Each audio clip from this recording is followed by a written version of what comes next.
UPPL যেটো সিদ্ধান্ত লৈছে খাম্পা বৰগয়াৰী প্ৰাক্তন deputy chief Bodoland territorial council তেখেতক 14 চিৰাং দুৱাৰ কনষ্টিটুৱেঞ্চিৰ পৰা নমিনেট কৰাৰ কাৰণে কণ্টেষ্ট কৰাৰ কাৰণে এই সিদ্ধান্ত আমি ব্লক কমিটি আৰু মই নিজে ব্যক্তি হিচাপে আৰু 14 চিৰাং দুৱাৰৰ ৰাইজে সহজে ল'ব পৰা নাই আৰু মানি ল'ব পৰা নাই। ইয়াৰ কাৰণে যিটো 17 বছৰৰ পাপ 17 ইয়াৰ্ছৰ পাপ আমাৰ মূৰত কেন্দ্ৰীয় কমিটিয়ে যিটো জাপি দিব খুজিছে এই জাপি দিয়াটো আমি গ্ৰহণ কৰিব নোৱাৰোঁ।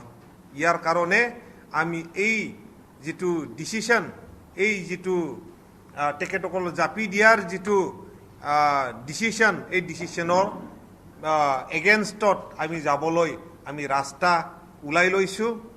আজি বিটিআৰৰ চিফ EM ৰঞ্জিত বসুমতাৰী ডাঙৰীয়াৰ যিটো নিজৰ নিজ কন্যাকে ফৰেষ্ট গাৰ্ডত যিটো চাকৰি দিছে এইবিলাক ডিচিশ্যনৰ এগেইনষ্টত আমি থিয় হৈছোঁ।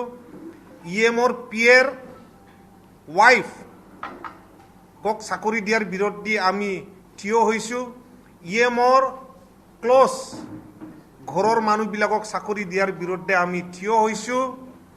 আৰু যোৱা বিগত 5 বছৰত যেনে ধৰণৰ জংঘলটো ধ্বংস কৰিছে ইয়াৰ বিৰুদ্ধে আমি থিয় হৈছোঁ।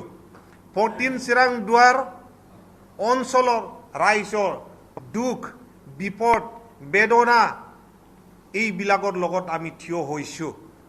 আৰু সেইবোৰ সময়ত আমাৰ EM তেখেতসকলে খাম্পা বৰগয়াৰী তেখেতসকলে ক'ত আছিলে আমি প্ৰশ্ন সুধিছোঁ।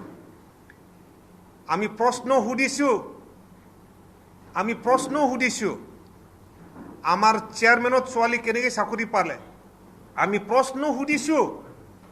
EMৰ ছোৱালী কেনেকৈ চাকৰি পালে তেতিয়াহ'লে প্ৰমোদ বড়ো ছাৰে তেখেতসকলৰ ওপৰত একো একশ্যন ল'ব নোৱাৰে নেকি? একশ্যন লোৱাৰ বিপৰীত তেখেতসকলক উপহাৰহে দি আছোঁ। তেতিয়াহ'লে UPPL চৰকাৰৰ যিটো আমি ভাবি আছিলোঁ গুড গভৰ্নেন্স এয়া গুড গভৰ্নেন্স ক'ত গ'ল আমি কুৱেশ্যন সুধিছোঁ। মই বেছি কথা নকওঁ।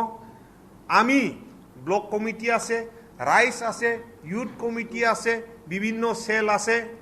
আমি এই আমাৰ 14 চিৰাং দুৱাৰ ৰাইজৰ হৈ থিয় দিবলৈ আমি প্ৰস্তুত হৈছোঁ।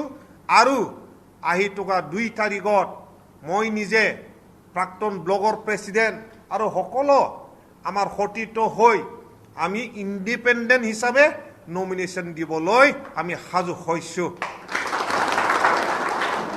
আমি যুঁজি যাম, আমি লাগি যাম। আমি 14 চিৰাং দুৱাৰৰ ৰাইজৰ কাৰণে সুখ দুখৰ কাৰণে আমি লাগি যাম। আমি কাম কৰিম তেখেতসকলৰ কাৰণে।